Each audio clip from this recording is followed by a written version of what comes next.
Fast food employees, what's one item on your respective chain's menu that you will absolutely not eat under any circumstances?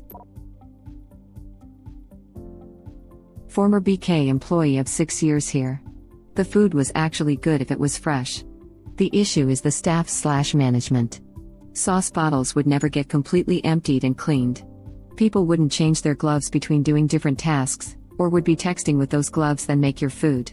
Also, all the items that go into making your food, lettuce, cheese, etc., was all tracked via time stickers, think a little clock.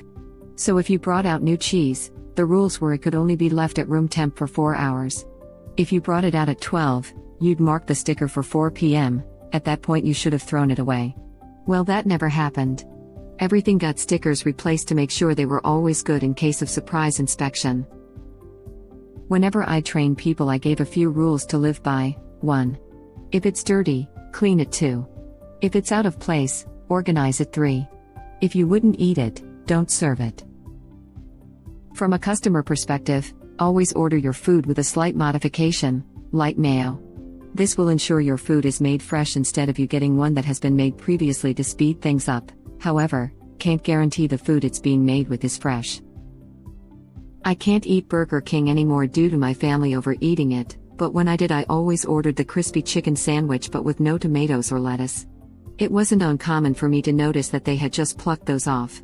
Or another example I have is when I would order the spicy chicken sandwich, which usually just has the spicy sauce, you could see mayo on it. I actually like mayo, so I was fine with it, but that it was just a normal one but they added the spicy on. Maybe mine was just lazy though. As I said, I refused to eat anything from there anymore really except the fries because it was overeaten by my family. The BK I worked at rarely did full sandwiches on the heat lamp. Only for breakfast. But the managers also just told us to reset the timers when food expired. So we made the sandwich to order, but the meat could have been there for a couple hours. I got yelled at for throwing away expired food on multiple occasions. Once upon a time, many years ago, BK actually had good food. For at least the past 20 years I don't understand how they stay in business. My parents like to get Whoppers every so often. There's the certain Whopper taste that even I admit is pretty great and has remained fairly intact to this day. But yeah, their food is total garbage. I do enjoy their hash brown coins. Chicken tenders during the early 90s was the real king. I worked at a pizza place that was infested with roaches, especially in the back room where we would leave the pizza dough out to sit. We would also find roaches in the ice maker, in the mechanical parts as well as the ice itself. If a restaurant has roaches, nothing is safe. I worked at a Quiznos with a roach problem. Every time the exterminator came, he'd tell the owner he needed to get rid of the boxes of papers on the shelves around the bread. He chose to keep years' worth of paperwork in boxes instead of file cabinets. He would just get a different exterminator the next time. I nearly got fired more than once for throwing away bread bags that I found roaches in, not on. In. The back room had that roach smell. I'll never forget. Piles of papers attract roaches? Yes, they will happily eat cardboard and paper. They also nest in it. This is why when you're moving, it's best not to take random boxes from behind dumpsters or use grocery store boxes if you can help it. This is why when you're moving, it's best not to take random boxes from behind dumpsters or use grocery store boxes. Can confirm this. Found out the hard way. We use mostly IKEA plastic shop bags to move. They are fantastic and can fit way more stuff than you can pack in boxes. They also eat the glue on book bindings, so if you have books on a shelf they can reach, they could be in slash on the books. Also, they can come up out of the sink drains at night. We used to have to block the drain every night. I once read an essay by a New Yorker saying she had got so used to the roaches that she would just shake them off her toothbrush and knock them out of her birth control device called a diaphragm without a second thought, and that's how she knew it was time to leave New York. Some things should never be normalized. It's well worth spending $0.70 $1.00 on boxes from a store like Walmart. I tried saving them after a move, once, and never again. A lot of cities now have businesses where you can rent hard plastic, stackable boxes. They come drop them off and then come pick them up.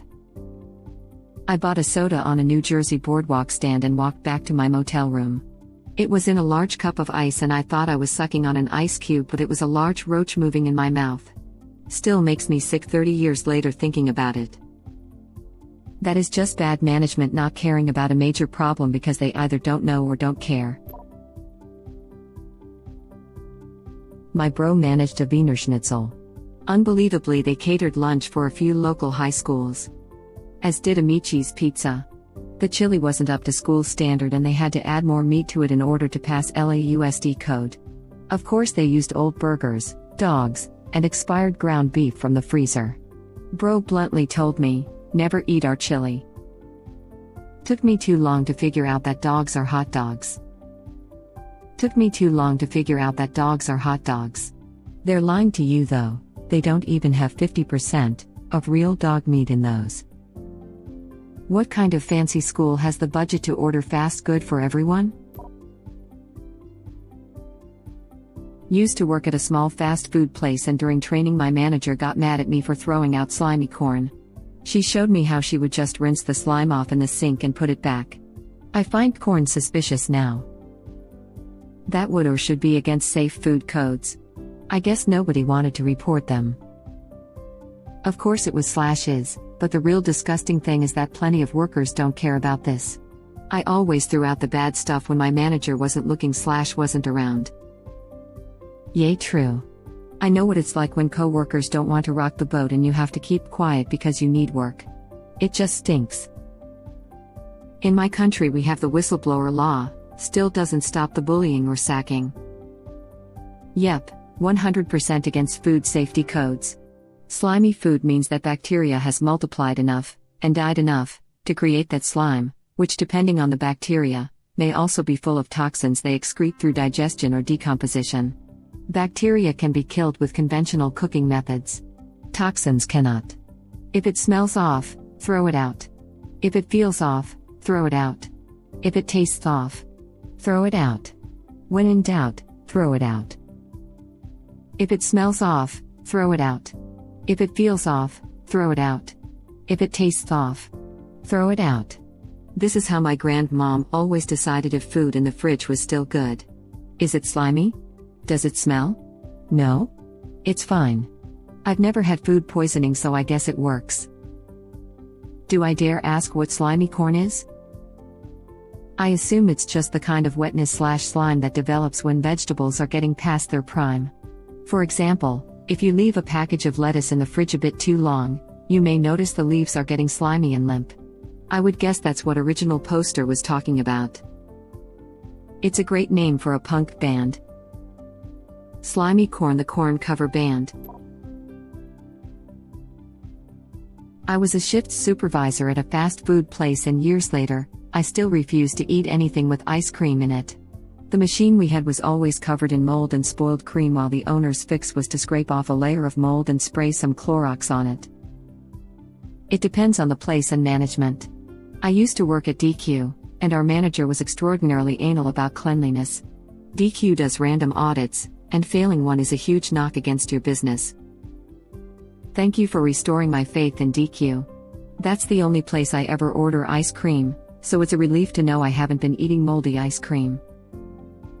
It obviously depends on the management, but my manager was quite scared of audits. Immediately after posting my previous comment, I scrolled down and read the comment about the DQ cheesecake pieces. We did in fact rotate our cheesecake, and it never combined into a single block. Beyond being a health hazard, that's also a waste of food and money, which he also was pretty anal about. Sounds like your manager was anal about the right things, food safety and food waste. I worked there too, and during down hours we basically pressure wash both ice cream machines, one at a time, so they can still be used if someone pulls through. As someone else who used to work at DQ, I imagine most locations would be safe. We didn't really get audits, but the sheer volume of ice cream being sold means that maintenance needs to be kept up to some extent. If you have a peanut allergy or are allergic to something else on the ice cream menu, you should mention it though. The blenders aren't clean between every blizzard, so there can be contaminants from previous blizzard/shakes, but at least my location would sanitize it first. Apparently MCDS machines aren't always broken, it just takes a 3-hour cleaning process to sterilize them, and they do it daily. It's much easier to say they are broken than it is to explain to buttholes it takes a while to clean them. I'm a McDonald's manager. It varies from location to location depending on the machine model, but the stores I've worked at did a total clean every other week. But our machines are programmed to go into a heating cycle to kill off the bacteria in the shake mix, and that happens around 1 a.m. and finishes around 5 a.m. Worked in McDonald's in the UK for 2 years. Where I worked it was the same. Smaller cleaning/heat cycle nightly, full clean about once a week. McDonald's shake/Sunday machines break a lot. It's a huge piece of machinery designed to handle sub-zero temperatures while it's next to a kitchen. Something's going to go wrong. Far too often a trainee put the mix in the wrong tank and a manager would have to spend an hour or so draining it. That is seriously appalling. I think you meant to say criminally negligent. That's horrific. I worked at a Wendy's and was beyond surprised at how well they took care of cleaned the Frosty machine and other kitchen equipment. Never saw anything gross there, apart from a couple actions by staff who were promptly fired. Stuff like that is always down to how much the individual manager gives a crap.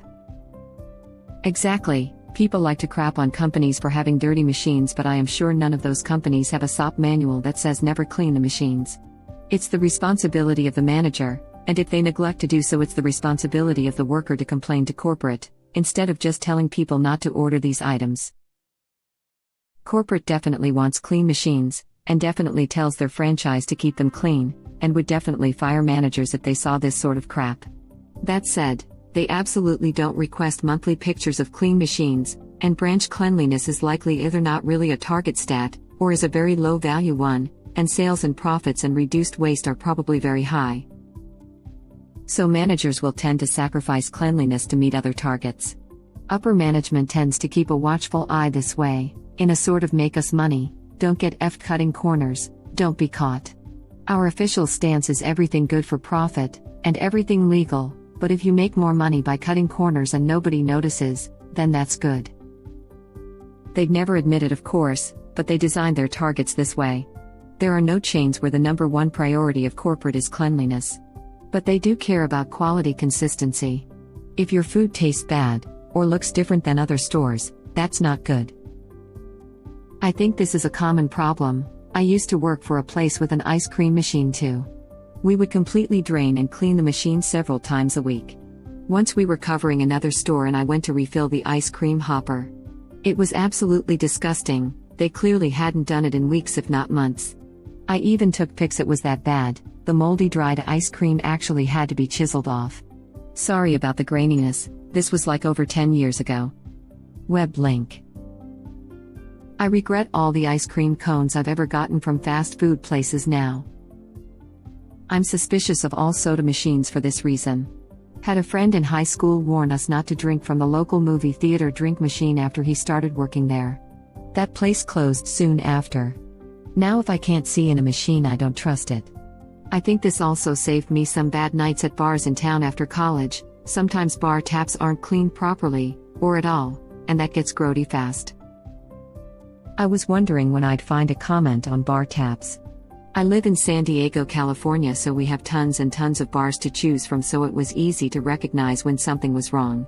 Luckily, it's easy to just not go back to those places. Dairy Queen Strawberry Cheesecake Blizzard. When the cheesecake gets low, you're supposed to fill it up a certain way where the new cheesecake goes on bottom and what's left of the old stuff is put on top to ensure it's used first and it all stays fresh. Well, let me tell you, that crap is like a brick after it's been in the container long enough. You constantly take it out and put it back, so it's always thawing and refreezing and essentially freezing together. This is why absolutely no one rotates the cheesecake.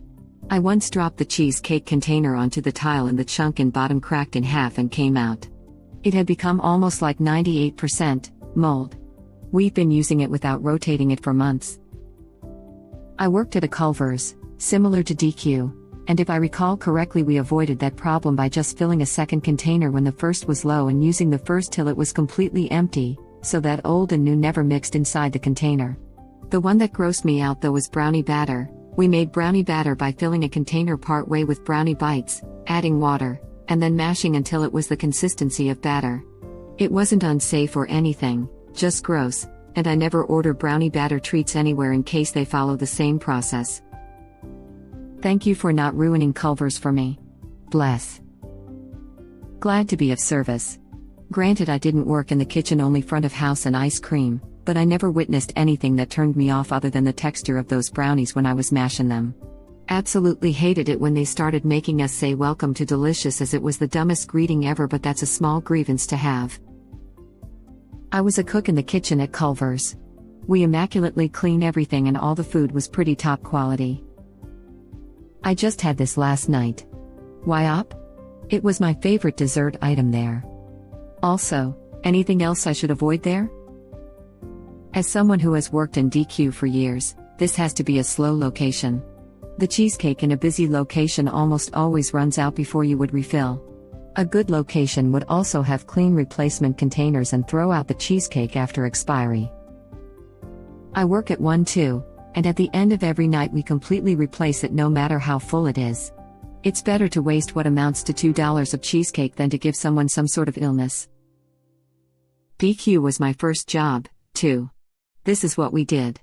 My manager and the owner were very strict about cleanliness.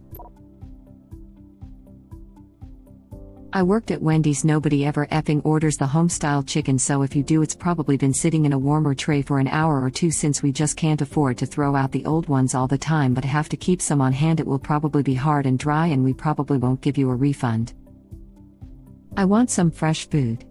Sir, this is a Wendy's. Back when I worked at McDonald's, whenever someone ordered a grilled chicken sandwich, it was always freshly cooked. The demand for it was low, so we always did it to order. Small town. We did the same. That's a low demand item, it's going to be an extra 5 minutes. Is that okay? Dude, this explains so much. Anytime I go to Wendy's, I prefer the home-style chicken. Many of the times I've ordered it, it's been awful. I guess that explains it. Why do you prefer it if it's awful so often? Thank you for watching. Please subscribe to be the first to know about Red Rabbit Reader's new videos. If you like our videos, please like them on YouTube and share them with your friends. We welcome your comments below. Press to start another of our videos.